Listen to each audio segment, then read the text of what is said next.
Хятадын одоо энэ хувьсгалын үндэслэгч Хятадын одоо анхны ерөнхийлөгч байна уу тэр Сүн Яцен гэж хувьсгалч 12 онд энэ Хятадын үндэсний төмөр замын бодлогыг гаргасан юм байна. 1912 онд. Тэр бодлого дотроо бол Монголыг мартаагүй.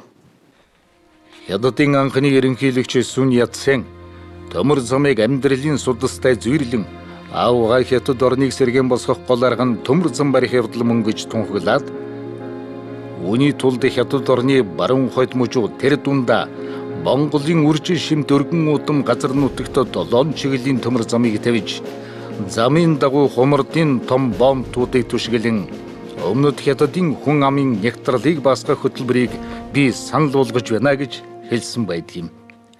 Сүн Яцен тэр үндэстнийг хөгжүүлэх стратеги гэж тийм том ном бичсэн юм лээ. Тэн дээр төмөр замыг бол ингэж хэлсэн байгаа юм. Чи 3 ач холбогдол хэлсэн байгаа. Нөөцийн гадагшаага зүүн. Хоёрдугаар тэр төмөр замын дагуух газрын үнэлэмж хүсдэг гинэ. Гэхдээ тэрийг дагаад хэлсэн юмнууд нь бол бид нар яг бодох ёстой зүйл. Зам дагаад яг мэдээж худалдаа арилжаа хөгжихийн хэрээр тэр суурьшлийн бүсүүд бий болно гэж байна. Тэр суурьшлийн бүс чинь өөрөө тэр тэлэх бодлогын эхлэл шүү дээ. Тийм яг одоо эдис толгуур. Өөрөлдөл Чайна таун байгуулагдахын эхлэл нь тэр.